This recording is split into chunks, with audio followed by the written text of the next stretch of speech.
Bem-vindo, ouvintes e assistentes do podcast Estilo Pará. Hoje temos a grata satisfação de entrevistar Cristina Gemac. Ela é uma fotógrafa, ela é uma intelectual e uma escritora de muito valor aqui no nosso estado. Então hoje nós temos essa satisfação e agradecemos ao seu comparecimento e eu gostaria que você mesmo, Cristina, pudesse fazer a sua apresentação. Obrigada, João. Eu sou funcionária pública há quase 30 anos, mas eu também sou fotógrafa. E obrigada por falar que eu sou intelectual, né? Mas não é bem assim. Eu gosto de ler muito, mas, enfim. E também estou escrevendo. Escrevi um livro que deve estar aí no forno, né? Dá para ser publicado. E é interessante que quando a gente fala, que a gente se apresenta, a gente sempre fala do nosso trabalho, né? Mas o trabalho da gente, às vezes, ele também se mistura com prazer. E a fotografia, para mim, é um grande prazer. Escrever, para mim, é um grande prazer. E esse livro é baseado em um diário que você construiu durante muitos anos e tudo, né? Até inclusive no período da pandemia, que a gente ficou mais restrito e aquela coisa aflorou muitas ideias. Os escritores se tornaram exponencial nessa época também. Sim. Então eu queria que você me falasse mais da forma, da construção desse livro que você está fazendo. Bom, esse livro, ele começou quando eu comprei um diário. Eu comprei esse diário, a minha mãe tinha falecido, eu estava indo para o Peru, eu estava no aeroporto e eu vi esse diário, que é um diário que ele traz umas perguntas. São 365 perguntas, porque é uma pergunta por dia. Mas você responde esse diário durante 5 anos. Ou seja, a mesma pergunta eu comecei a fazer agora, em 2025. A mesma pergunta daqui a um ano, em 2026, eu vou responder, em 2027, e assim por diante. Então, assim, eu escrevi esse diário de 2016 até 2021. E, assim, eram muitas frases soltas, mas que serviam de base para várias reflexões que eu fiz, para vários textos que eu escrevi. E eu, às vezes, mandava para o Lúcio Flávio Pinto, ele chegou a publicar alguns desses textos, eu também fazia textos para mim mesma, né? E foi um período também, como você falou, João, complicado, porque a gente teve a pandemia, eu, inclusive, perdi um irmão, e, assim, a gente acaba se voltando mais para dentro, né? Eu acho que essa reflexão, esse olhar mais para dentro, ele acabou me abrindo assim as ideias, né? E a partir de então eu me dediquei mais a escrever. Então foi por aí. Mas esse livro também, né? Ele tem essas publicações que eu te falei do Lúcio, traz também uma parte de um videocast da Rosa Maiorana. E vem com muitas fotografias, inclusive fotos assim de Belém, fotos de vários lugares das minhas viagens, vários lugares que eu já fui, principalmente de Porto de Janela, que eu sou fã de Porto de Janela. E eu até convido os ouvintes, assistentes e tudo para dar uma visitada aí no Instagram da Cristina, entendeu? Cristina Gemac, né? Você vai ver ali uma coletânea de fotos maravilhosas, e cada foto dessa, inclusive nós vamos abordar agora, cada foto dessa tem uma história, né? Sim. Seja ela aqui no Pará, seja ela em países longínquos e vários países, pelo que eu estou vendo aqui, você tem muita foto em vários países que você visitou. Quer dizer, você andou o mundo inteiro, né? E as coisas estão muito bem retratadas aqui, né? Então, eu convido todas as pessoas que virem o nosso podcast aqui no Estilo Pará, para que visite a página da Cristina Gemac. Muito legal mesmo, muitas fotos bonitas e tudo. Cada uma delas tem uma história, e a gente vai também puxar por cada foto um pouquinho da história. Obviamente que a gente vai conseguir discutir tudo, né? Não. Mas que a gente vai abordar algumas coisas que são fotos maravilhosas, lindas, de pessoas assim que sabem fotografar. Eu te confesso que eu falei agora para você que eu sou um péssimo fotógrafo, tá? Eu não sei trazer a vivacidade do ambiente para dentro de uma foto. Isso aí são poucas pessoas que têm. João, sabe o que eu penso disso? Eu acho assim, a fotografia, ela é um tripé. Então, tem a questão do equipamento, né, de você ter um bom equipamento, tem a questão da técnica, de você ter um domínio da luz, e também tem a questão do olhar. Essa questão do olhar, eu acho que ela é fundamental. Eu acho que é mais importante. Eu acho assim que, olha, é interessante, porque quando eu viajo, eu bato muita foto de portas e janelas, eu bato muita foto, na verdade, do patrimônio cultural e histórico das cidades. Isso eu acho extremamente interessante. E quando você, na verdade, fotografa, você fotografa com o seu histórico de vida, com as suas vivências, com as suas memórias. Tem uma frase do Saramago que eu gosto muito, que ele diz assim, que nós fisicamente habitamos um espaço, mas emocionalmente nós somos habitados por uma memória. Então, aonde você vai, você carrega essa memória, entendeu? Eu já vou, né?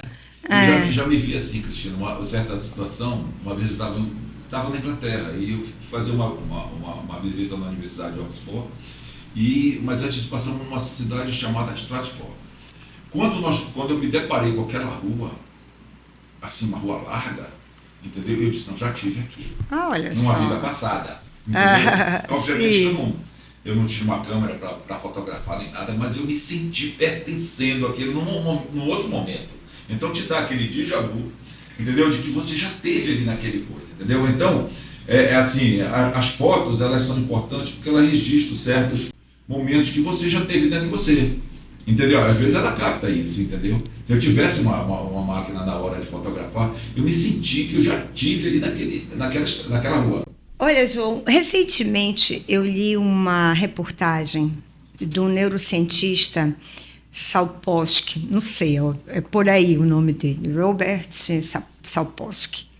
Esse neurocientista ele diz que a gente não tem livre-arbítrio. O que é que ele diz? Então, o que leva a gente a fazer o que a gente faz?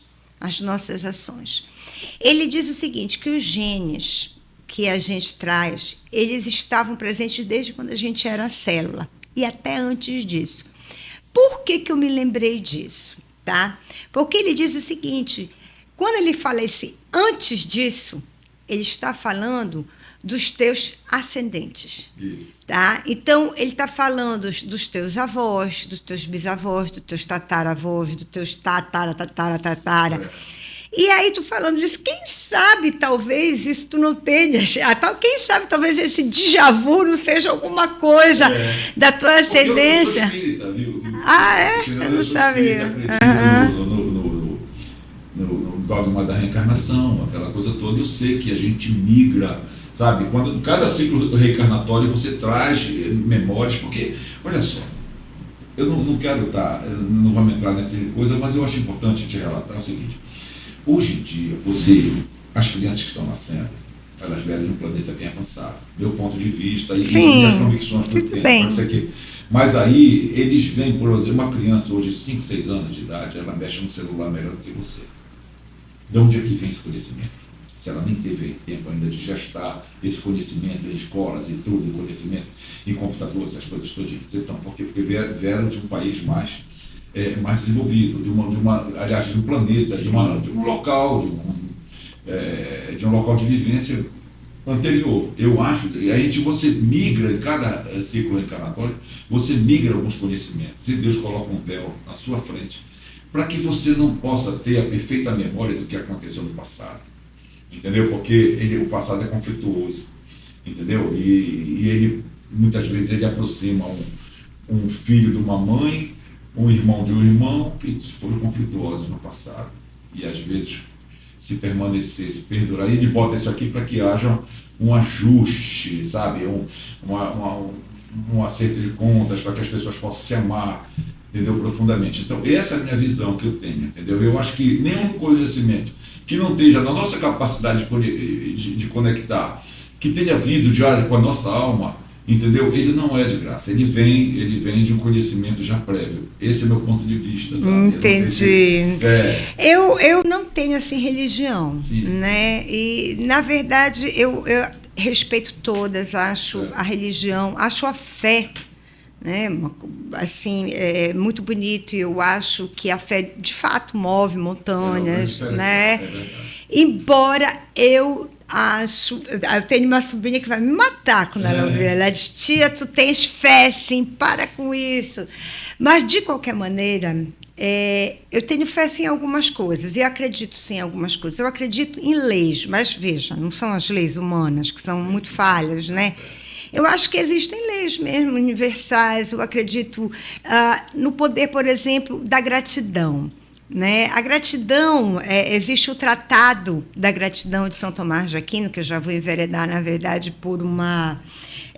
pela fé cristã, mas é bem, digamos, elaborado o conceito dele de gratidão, porque ele coloca a gratidão em 3 níveis. Né? Ele coloca o primeiro nível de gratidão seria aquele reconhecimento intelectual, em que eu faço um favor para você, te dou um lugar na fila, alguma coisa assim, abro a porta para você, um favor, e você me agradece porque você tem um reconhecimento intelectual daquilo.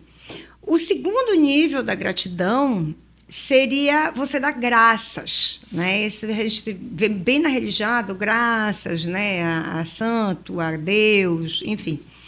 E o terceiro nível de gratidão de São Tomás de Aquino é o nível mais profundo. É o nível que ele cria vínculo, que ele cria comprometimento.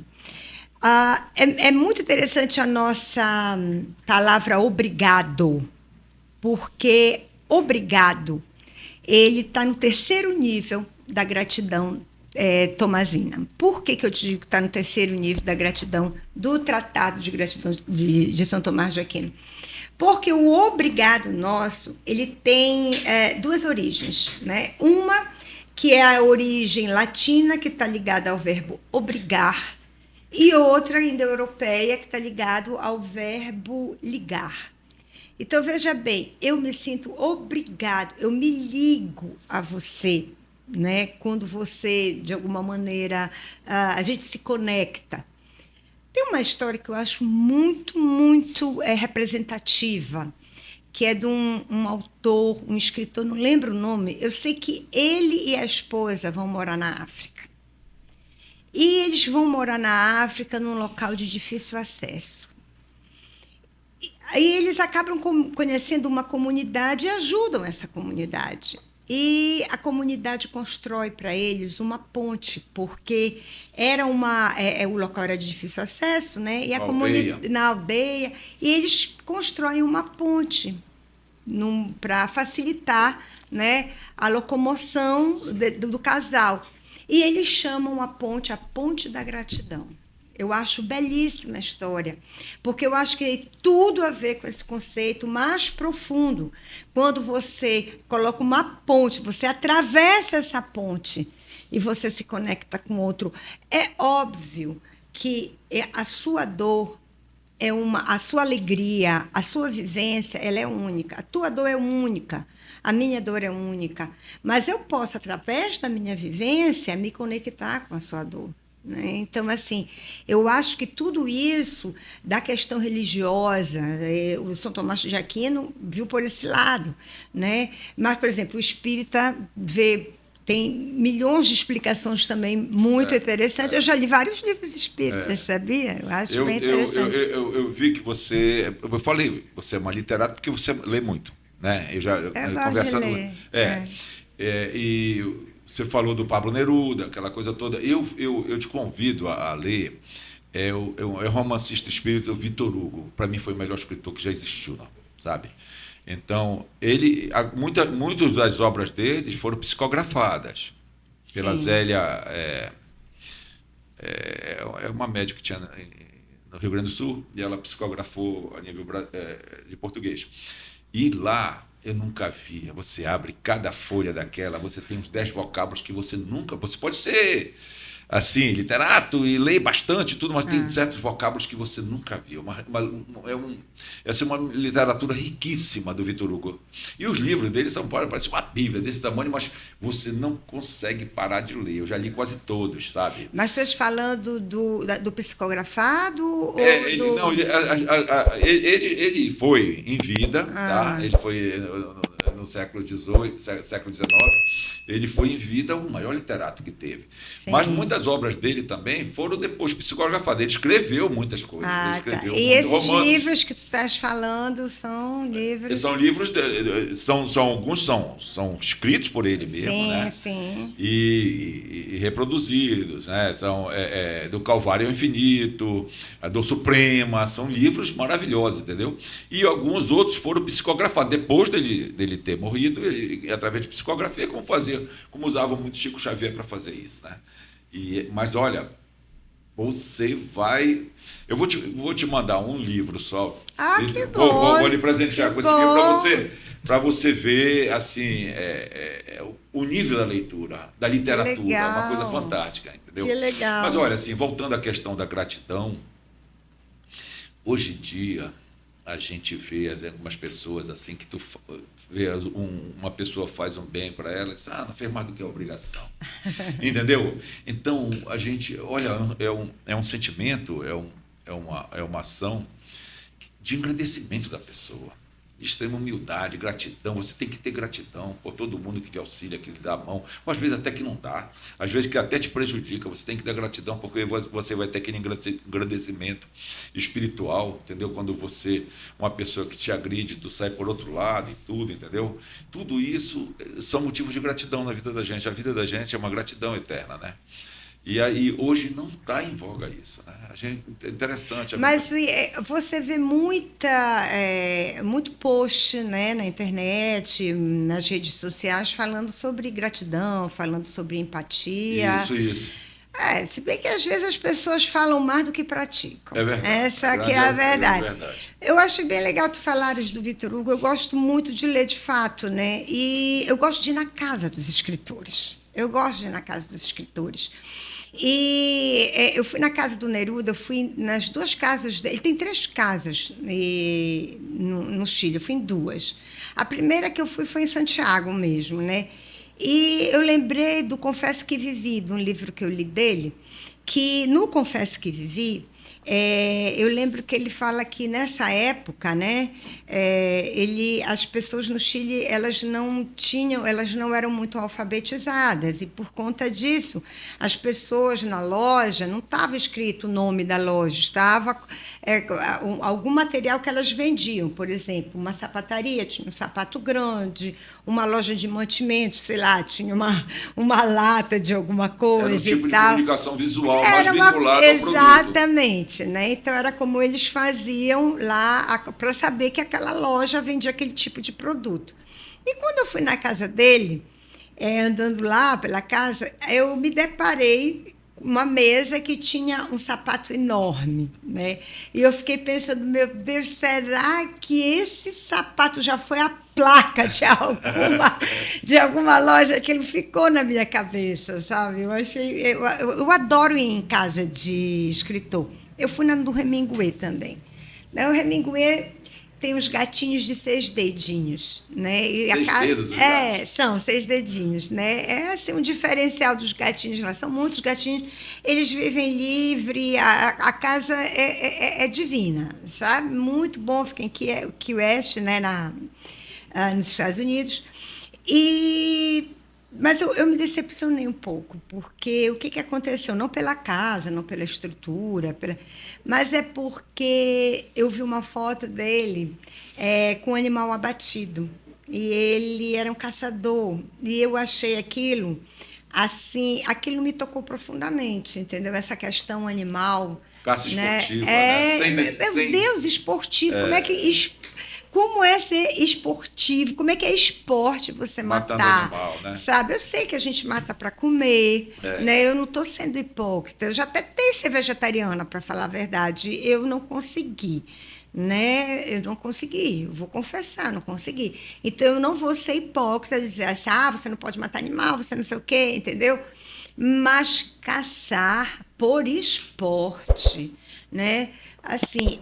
O que eu achei, o que eu vi ali era uma caça esportiva, e isso me decepcionou, de fato. Entendeu? Trai um pouco a personalidade dele. Eu fiquei, né, enfim. Mas, de qualquer maneira, eu também tentei ir na casa do Oscar Wilde. Né? Não consegui. estava fechado, em Dublin. Mas eu bati foto, claro, com ele, que tem bem na frente, assim, perto da casa dele, tem uma estátua dele deitado, bem irreverente, porque ele era muito irreverente, né? E tem uma estátua dele deitada assim numa pedra, eu fui lá, bati foto minhas e tal, mas eu queria ter entrado, como eu entrei na casa do Fernando Pessoa, que é uma casa riquíssima, é uma casa que traz... Assim, eu até fiquei espantada, eu não sabia que ele tinha tantas figuras imaginárias. Mas ele tinha 3 heterônimos mesmo, que ele usualmente, né, assinava com esses nomes, né? Mas ele tinha muitas figuras que não eram exatamente heterônimos, ele não assinava com essas figuras. E a primeira figura imaginária dele era quando ele tinha 6 anos. Quando ele tinha 6 anos, ele escreveu um nome lá de uma figurinha imaginária. E a gente estava falando em gratidão, e eu vou até retornar aqui, porque a gratidão, colocar-se no lugar do outro, né? Mais como uma empatia, exatamente, no Fernando Pessoa, ela tomou uma outra dimensão, porque ele, inclusive, inventou o verbo outrar-se. Né? Ele não só entendia o outro, como ele era o outro, ele se transformou em outro. Então, são histórias, assim, você vai na casa, e eu vi uma garrafinha de Coca-Cola. Ele escreveu uma frase lá para fazer a propaganda da Coca-Cola, lá em Portugal, que ia ser, né, ia ser o lançamento da Coca-Cola. Acabou não sendo, o lançamento foi bem depois. E também tem cartas, eu adoro cartas. Aí eu vi cartas deles comunicando com a noiva, a namorada, não lembro o nome. Mas, assim, esse registro, eu acho um registro fantástico. Né? Eu acho um registro, assim... E tinha a biblioteca dele. A biblioteca dele, eu fiquei apaixonada pela biblioteca dele. Adoro livros, adoro. Tenho uma ligação. Eles costumam, essas personalidades, eles não conseguem viver só dentro do que eles pensam. Eles traduzem o campo de vivência deles, ou seja, a casa deles, eles colocam alguma coisa, sabe, do pensamento deles, da forma de viver, sabe? Eu também... Exteriorizam. Olha, quer ver uma coisa super interessante? É a casa do Santos Dumont, em Petrópolis. Pô, o cara é muito inteligente. Ele tem uma escada assim... que você sobe, é feito caracol. Se você, por exemplo, você tem que dar o primeiro passo com o pé direito, o segundo com o esquerdo. Se você entrar primeiro passo com o esquerdo, você não consegue subir. Ah, sério? Tenho que ir lá. Ele também tem, assim, naquela época era muito frio, Petrópolis é frio, né? Na serra. Eu não conheço Petrópolis. Ele tinha, assim, alguma coisa que fazia um aquecimento natural da água para ele poder tomar banho. Olha só. Interessante, para ver a cabeça das pessoas, né? Como eles pensam, eles conseguem trazer para o ambiente deles toda essa visão que essas pessoas Eu fui também na casa, eu acho que chama Casa do Rio Vermelho, que é do Jorge Amado, da Zélia Gattai. Belíssima, eu fiquei encantada, também riquíssima. Ele tinha objetos de tudo quanto é lugar do mundo, uma quantidade de objetos impressionante. Ali de minimalismo não tinha nada, né? O contrário do minimalismo. E fui também na casa da Cora Coralina, né? E fui ano passado na casa da Cora Coralina. É uma casa muito simples, né? Não pode fotografar. Do Jorge Amado, não. Fotografei tudo que eu podia, não podia. Eu sou muito fã do Jorge Amado, porque o Jorge Amado, ele é interessante, viu, Cristina? Porque, assim, se você nunca foi na Bahia, né, ele consegue trazer você, ter a visão do que é a Bahia, dos costumes, dos hábitos, da linguagem, de tudo, e das paisagens, dos passeios, aquelas coisas todas. Ele consegue trazer no livro dele. Você se sente... Se você não foi na Bahia, mas você conhece a Bahia. Achei muito legal ter te falado isso. Eu vou te falar uma coisa. Quando eu vou para algum local, algum país, principalmente algum país que, assim, não é tão usual, eu gosto muito de ler algum livro de algum autor, né, que seja do país que eu estou visitando. Eu fui visitar a República Tcheca, né? E eu li dois livros, um deles era Eu Servi o Rei da Inglaterra. Isso ficou na minha cabeça, o nome do autor eu esqueci. Mas esse livro, ele é ficção, né? E esse livro, porque tudo que ele falava, ele ficou tão feliz, o cidadão lá, de ter servido o rei da Inglaterra, que era muito engraçado. Tudo que ele falava, assim, no meio, ele dizia, não, porque eu servi o rei da Inglaterra. E eu acho fantástico, quando a gente viaja, são culturas tão diferentes.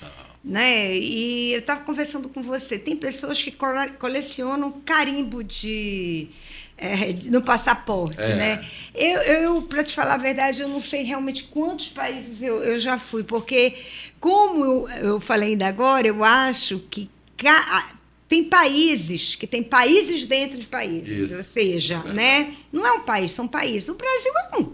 Aí, o Brasil tem países. Tem países, tem. O Chile tem países. Sim. Você tem um deserto do Atacama, você tem uma Patagônia. Tem a Cordilheira dos Andes. Sim, a Cordilheira dos Andes, né? Então, assim, eu acho... Tem países que eu volto várias vezes porque são países riquíssimos. A Itália é um, né? A gente estava conversando ainda agora, a Itália é fantástica, entendeu? Outro país que eu também acho divino é a Croácia. Acho muito, muito, muito, assim, belo. Os países, digamos, mais exóticos, né? Para a gente é exótico, né? Tipo Egito, tipo Marrocos. Agora, minha próxima viagem vai ser para a Tunísia. Por que eu escolhi a Tunísia? Por causa do Homero, do Ilíada e Odisseia. O Ulisses, ele chega numa determinada ilha, né, que eu vim a descobrir que é Djerba, que é uma ilha no norte da África, que faz parte da Tunísia, e que esta ilha, esse povo era o povo lotófago porque eles comiam a flor da lótus, né? Da flor do lótus, da lótus. Enfim. E essa flor, ela é narcótica. Então, ela também tinha o efeito do esquecimento. Não, mas ela também tinha o efeito, além disso, ela tinha o efeito do esquecimento. Então, digamos assim, a gente pode elocubrar que, de repente, você pode reiniciar tudo de novo, porque você esqueceu tudo que você era, né? E você reinicia, você se reinventa. Eu até brinco com meu marido, porque ele não vai nessa viagem, digo, olha, eu vou esquecer que eu já... Traz a flor para ele me dar uma esquecida. Não, o problema vai ser eu comer a flor e esquecer, né? Eu brigo com ele por causa disso. Não, mas não tem perigo, não tem perigo. Qualquer coisa ele já sabe, ele me resgata lá. O Ulisses não resgatou. Eu queria dar uma olhada aqui, tá mexendo nos teus Instagrams aqui, e a gente vai ver algumas fotos aqui. Vamos ver aqui. Quero que você selecione aí algumas para a gente, aí você faz o comentário. Por exemplo, tem essa aqui que você falou aqui, olha. Qual? Essa aqui. Da Cedio Dominovas, tá. Essa foi da minha última viagem, em Sorrento. Esse local era um local de encontro dos cavaleiros medievais. Sim, eles iam aí, entendeu? E é um local belíssimo, afrescos fantásticos. Uma arquitetura fantástica. Uma arquitetura fantástica. E eu fui, aí estava até tendo uma mostra, acho que de quadros e tal. Eu cheguei a bater essa foto, porque Sorrento me surpreendeu, viu? Sorrento é assim, a base para a Costa Amalfitana, porque é uma cidade que você se locomove com muita facilidade para Positano, para Ravelo, para Capri. Né? E, ao mesmo tempo, ela é tudo plana. No Mediterrâneo ali, né? E ela é plana. Plana, né? Ela é plana, então é bem fácil de você andar. E tem uma vida cultural, restaurantes, que extraordinários. A culinária italiana é muito boa, né? Muito boa. Veja mais algumas aqui, que eu quero que tu conte as histórias, porque cada foto tua é uma história. Ah, tá bom. Essa aqui eu gosto muito, de Kotor Montenegro. Olha Essa é só. Kotor Montenegro. Em Kotor tem até museu de gato. É meu, eu tô É, vendo você aqui. está vendo que eu bati foto desse gatinho, né? É. Então, em Kotor é muito, muito fofo. Eu digo que é fofo porque realmente tem muitos gatos. Eu bati foto de muitos gatos. Eu tive um gatinho, né? Ele morou comigo, ele viveu há mais de 15 anos. Então, eu sou apaixonada por gatos, mas depois não quis mais saber de gato, não, né? De jeito nenhum. Cinque Terre. Esse rosto é de quem está muito feliz, né? É, tô vendo. Cinque Terre também é da Itália. São 5 terras, são 5 cidades povoadas que você conhece. Pega um trenzinho e tá lá rapidinho. Mas deixa eu te mostrar uma foto aqui. Muito legal. Eu sou apaixonada por portas e janelas, né? Eu fui em Olha Pirenópolis. Pirenópolis, é Goiás, né? É Goiás. Depois eu fui até na cidade de Goiás, que é a casa da Cora Coralina, acho que é a cidade de É. Goiás. E eu fui em Pirenópolis, olha essa arquitetura. Meu. Eu consigo identificar, às vezes, a cidade pelas portas. Claro que tem portas. A minha de preferência é essa azul e branca aqui, É, Paysandu. Paysandu. Mas olha como é interessante, tá? Você está vendo aqui que elas têm uma característica, tá vendo aqui esse cercadinho? Sim. Elas têm uma Estilo colonial mesmo. elas têm um estilo muito delas. Aí vamos ver, por exemplo, uma portas de Dublin, por exemplo. Olha, elas Olha são, só, que maravilha. entendeu? E você vê que várias portas de Dublin têm essa mesma característica. Sim, Você sim. reconhece, deixa eu ver se eu acho aqui essas fotos, que tem várias, é uma coletânea que eu fiz das portas de Dublin. Elas são... antes que chegue as de Dublin, deixa eu te mostrar Tem as aqui janelas também, né? as de Marselha, da França. Marselha, é. Sabe? Esse bairro ele é muito, muito charmoso, vende muito sabonete cheiroso. Sim, sim. Ai, meu Deus, eu fico encantada. Olha, outra foto, estás vendo como tu identificas a mesma arquitetura mesma porta, de mesma Dublin? coisa. Não é? Então, eu acho essa característica das portas, as portas portuguesas se confundem muito com as portas daqui de Belém, Isso, por é causa verdade. da nossa colonização. Tá aqui, olha essa coletânea de fotos. Não tem toda uma característica própria, Tem. não é? São Olha, portas de mesmo aqui, Dublin. olha. Esse arco, É. não é? Você olha e diz assim, essa porta é em Dublin. É claro que nem todas as portas são assim, mas tem portas características. Quer ver aqui? Essa aqui também é linda, né? Também de Dublin. Olha, linda. O mesmo padrão. Mesmo padrão. Mas, essa foto foi uma exposição que eu fiz lá na Assembleia. Assembleia Parense. Uhum. Essa foto foi em que se chama Dark Hedges. Esse local foi um dos locais de filmagem do Games of Thrones, sabe aquele seriado que tem? Sim. E foi bem legal um dia dessa exposição, porque as pessoas ficavam na frente da foto, porque ela é grande, né? As pessoas ficavam na frente da... Não, e batiam foto, né?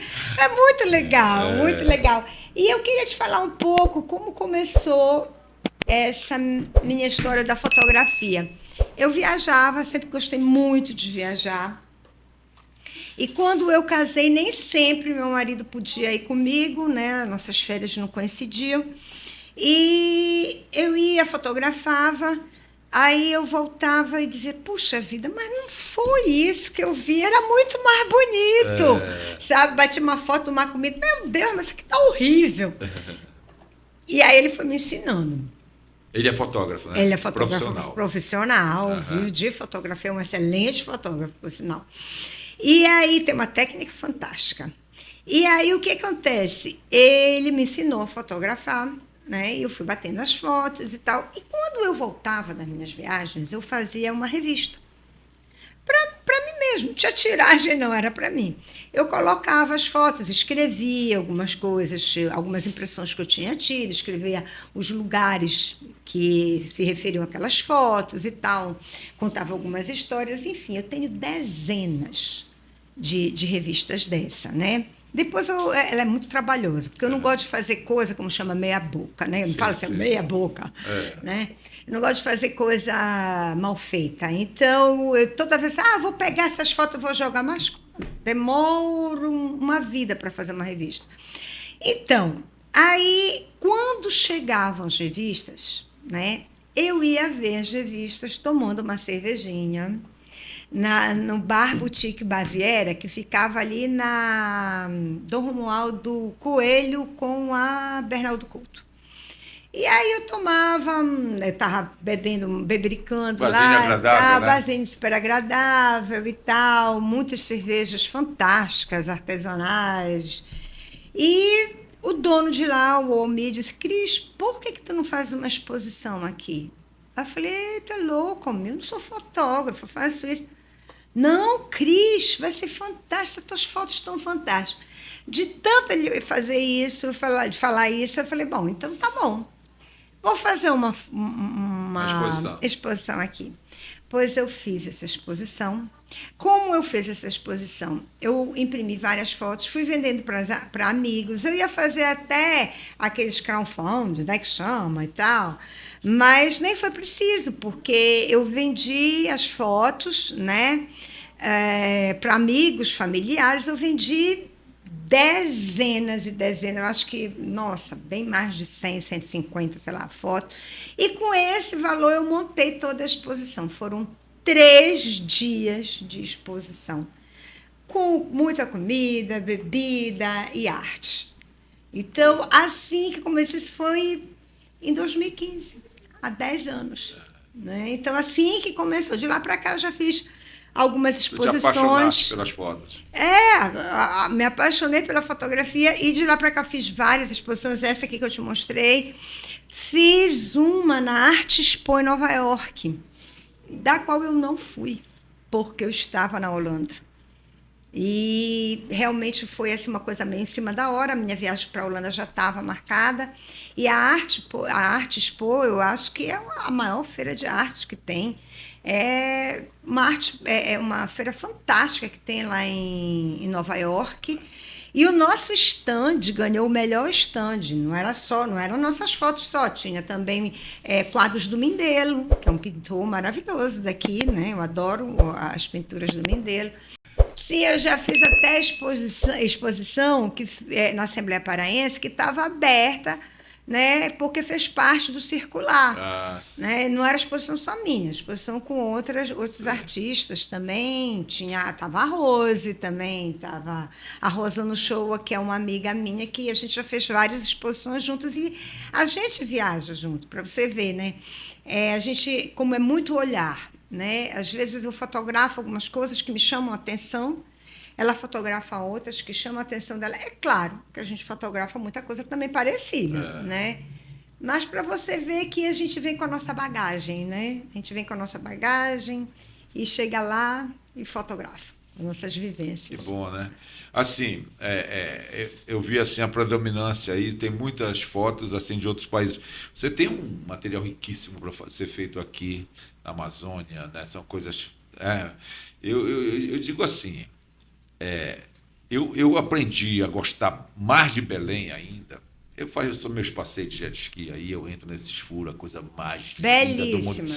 E também, assim, às vezes até perfumado. O furo, quando você entra no jet e tal, você vê os ribeirinhos, a casa dos ribeirinhos, a coisa... Mas, assim, paisagens, coisas maravilhosas, sabe? Encantadoras. Eu acho que ali uma fonte de fotografia fantástica, entendeu? Teve um projeto que eu não sei o nome, que vários artistas, eu acho que eles pintaram a casa dos ribeirinhos. Eu tenho várias fotos.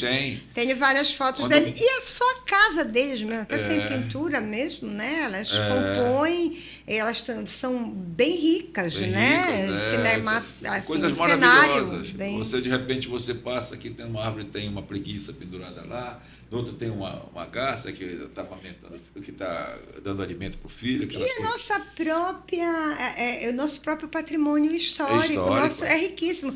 Você vê, por exemplo, o Palacete Pinho, você vê o Palacete Bolonha, o Faciola. Eu tenho várias fotos do Faciola, do Bolonha. Eu acho, inclusive, que é uma proposta que eu acho que é uma proposta que seria muito enriquecedora para a nossa cidade, para fazer o circuito dos palácios. Porque, assim, a gente vai... Eu acho que foi aonde? Em Sevilha que tem o circuito dos palácios. Mas nós temos palácios belíssimos. Fantásticos. Não é verdade? E com história. Você já viu a história do Palacete Bolonha? Sim, do Bolonha, do Faciola, do Bibi, né? O Palacete Bibi. Eu fiquei impressionado. Outros. Inclusive, eu tinha falado para o Sarinha até para que nós fizéssemos um outro estilo de programa e que eu queria abordar o Palacete Bolonha. Quando eu abri na internet, tem mais de 200 pessoas que fazem isso profissionalmente. E contando a história do Francisco Bolonha, que ele fez aquele palacete simplesmente para trazer a pessoa que ele amava, que era a mulher que ele conheceu no Rio de Janeiro, que ela era uma pianista e tudo, né? A história é bem legal. É muita história e por conta até de que depois, por exemplo, no charco que tinha embaixo, se você vê lá no Palacete Bolonha, tem aquela viela que desce, né? Lá embaixo era um charco em que sacrificava os escravos ali. Isso eu não sabia. Não, teve uma... tá, mas não do Palacete. Não, do Palacete. Tá, porque foi bem depois, né? E por conta disso, o Palacete ficou mal assombrado. Entendeu? Mas o Bolonha? O Bolonha. Eu não sabia. Rapaz, mas que história. Eu já ouvi falar que o Bibi é assombrado, mas do Bolonha... Não, o Bolonha é mais de todos, entendeu? O Bolonha é mais de todos, entendeu? E ele trouxe, porque ele se deprimiu, o Francisco Bolonha, que ele estava vindo da Europa, ele estava vindo de Paris, e a mãe dele se jogou do navio. Ele viu um moleque de 10 anos de idade. Ele ficou gago, ficou sem voz. Nossa, trauma. Foi um trauma tão forte que ele passou, parece que mais de anos sem poder falar. O que veio liberar a voz dele foi a criação de um cachorro. Tanto que tem lá no... Sim, tem uma fotografia desse cachorro. A fotografia de um cachorro. Sim. Esse cachorro que fez com que ele foi. Mas olha, a história linda. Não sabia. E a gente não pode, quando você fala nesse circuito de palácios, imagina a quantidade o acervo cultural, a história que tem por trás disso aí de cada um deles. Fantástico, né? Então, é uma coisa assim gratificante que está aqui dentro da gente. Eu estou preparando um programa que eu vou falar muito sobre a Praça Batista Campos, o entorno da Praça Batista Campos, as ruas que acendeu no Correio, Conselheiro Furtado. Eu vou pegar os personagens. Quem foi o Cônego Batista Campos, que foi o líder da cabonagem, entendeu? Muito bom. E eu vou fazer essa exploração todinha. A gente vai... Excelente, muito João, bom, muito excelente. bom. A gente tem... Olha, o meu sonho ainda é que eu vou analisar todas os logradouros de Belém. E cada logradouro, por exemplo, você vai ser quem é Generalíssimo Deodoro, quem é Almirante Barroso, entendeu? Quem é Duque de Caxias e por que as ruas estão do lado uma da outra. Acho que tem até um livro com o nome das ruas aqui. Você tem um esse livro? Eu acho que eu tenho esse livro. Eu ainda não tenho ele, mas tem um historiador. Acho que eu tenho 2. Poxa, você... Eu vou procurar lá na minha biblioteca. Se você tiver, eu quero dar uma lida nele para... Acho que conversa agradável. Muito agradável. João? Poxa, muito bom mesmo. E se a gente for dar vazão e tudo, a gente vai acho que já deu tempo, né? Senão, isso aí... Mas olha, Cristina, um prazer muito grande aqui para esse nosso podcast aqui, Estilo Pará, né? Você foi uma pessoa que trouxe assim muito conhecimento, sabe, a importância da história, das viagens, das fotos e tudo, essas coisas, muito interessante. Eu te agradeço muito e te convido a fazer vários outros que for necessário até esgotar esse assunto. Quanta gentileza. Interessantíssimos. Muito obrigada, João, muito obrigada. Eu que agradeço.